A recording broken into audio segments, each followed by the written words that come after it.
Ant-Man and the Wasp will be the third Marvel Cinematic Universe movie of 2018, and the 20th in the franchise overall. It will see Paul Rudd's Scott Lang and Evangeline Lilly's Hope Van Dyne teaming up as the titular heroes to join forces against Hannah John Kame's villainous Ghost. The MCU origins of the pairing are very different to those in the comics, however, and in this video we'll take a look at how they came to be a duo in the source material. Don't forget to hit the subscribe button. It's the best way of keeping up to date with all of our great new videos. During the video, can you count how many times Ultron randomly appears? Stick around until the end to find out if you counted correctly. Hi, I'm Scott. Did he just say, hi, I'm Scott? I'm Ant-Man. Ant-Man? What, you haven't heard of me? No, you wouldn't have heard of me. In 2015's Ant-Man, we were introduced to Michael Douglas's Hank Pym, Paul Rudd's Scott Lang, and Evangeline Lilly's Hope Van Dyne. Pym was an aging scientist and former S.H.I.E.L.D. agent who had previously worn the Ant-Man costume when he was a younger man, having developed the shrinking serum himself. 20 years ago, I created a formula that altered atomic relative distance. Huh? I learned how to change the distance between atoms. That's what powers the suit. Lang was a supposedly reformed expert thief who Pym saw as the successor to his Ant-Man mantle. And Van Dyne was Pym's daughter who wanted nothing more than to follow in her mother's footsteps as the Wasp. An Ant-Man. That's what they called you. Right, Hank?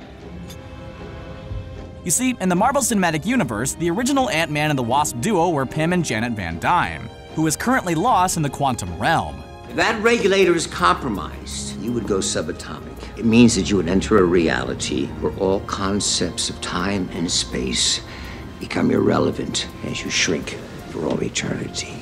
She'll be played by Michelle Pfeiffer in the upcoming movie, and we'll probably learn more about her in Pym's origins when that comes around. But in the meantime, we can tell you all about how the iconic duo came to exist in the comics. Jan, I'm fine. Oh, but I do need a favor. There's a couple of mercenaries out on the beach. I shrank them down. Can you just make sure the ants don't eat them? Thanks. Eat them? Ew. Hank Pym, whose full name is Dr. Henry Christopher Pym, was created by Stan Lee, Jack Kirby, and Larry Lieber, and he first appeared in Tales to Astonish number 27 in 1962. And at that point, there weren't even any plans for him to become Ant-Man, because who would want to see a superhero called Ant-Man who could shrink?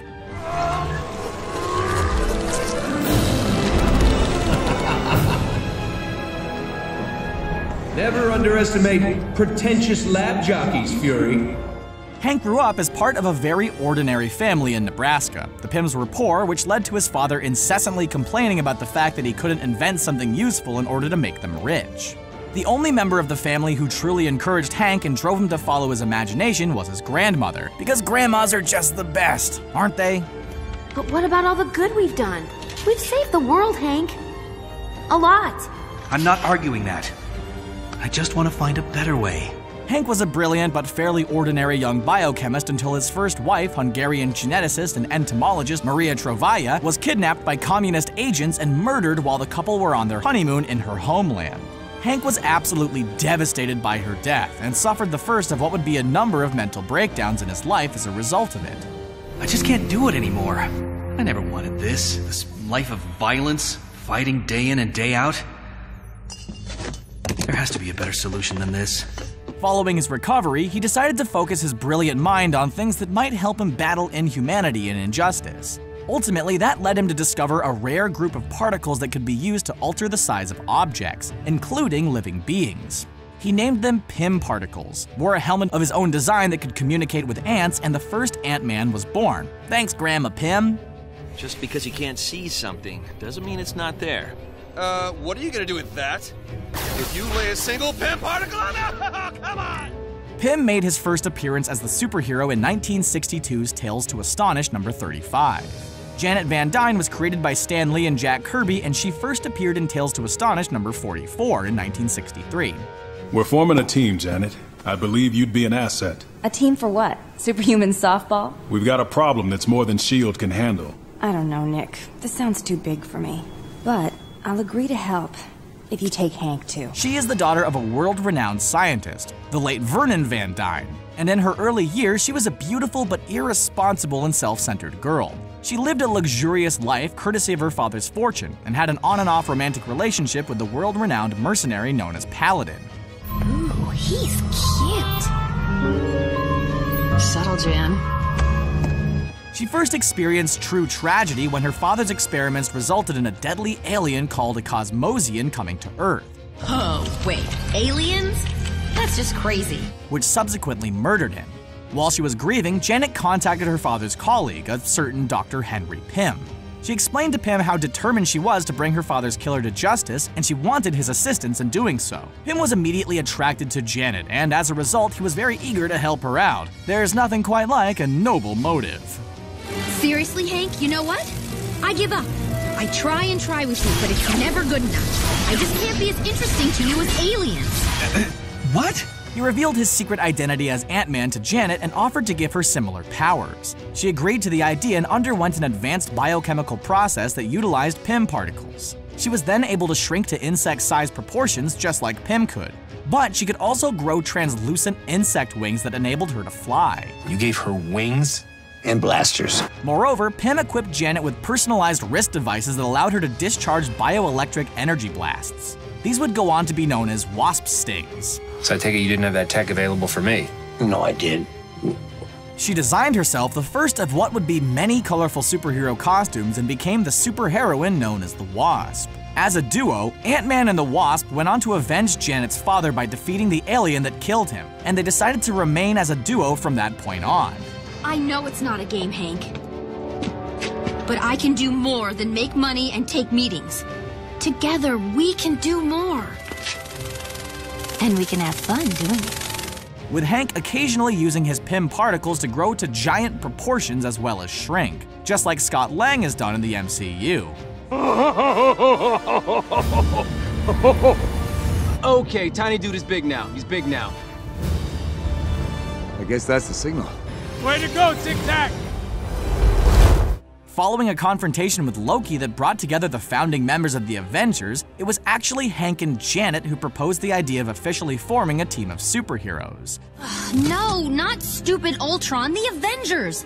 We're superheroes now. I'm a scientist. With superpowers, on a superhero team. In fact, it was Janet who suggested the name for the team and became a founding member alongside Hank, Iron Man, Thor, and the Hulk.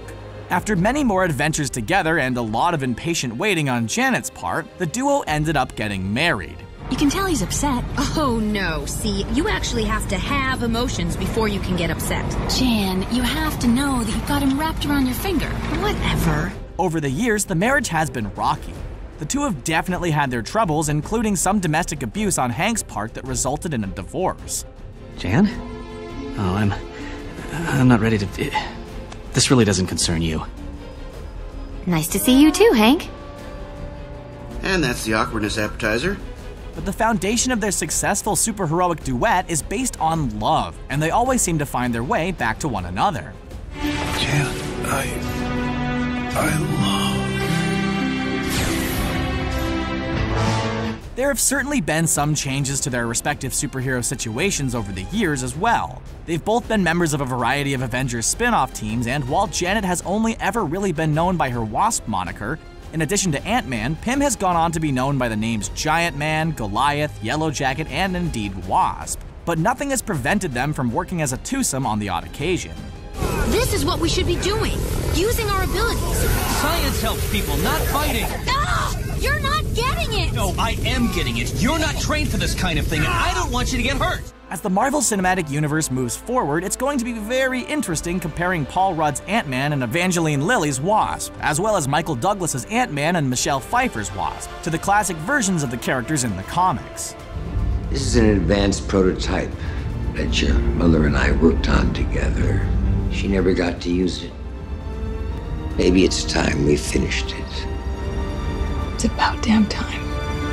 This year's Ant-Man and the Wasp movie will be a great way to start those comparisons, and we can't wait to see it in all its tiny-sized glory. When Cap needed help, if I'd asked you, would you have come? I guess we'll never know. But if you had, you'd have never been caught. And that's the end of our video. Did you enjoy it? Are you looking forward to the Ant-Man and the Wasp movie? Let us know your thoughts in the comments section below. And don't forget to like, share, and subscribe for more great videos like this one. And the number of times Ultron randomly appeared was... We hope you had fun counting. Bye for now.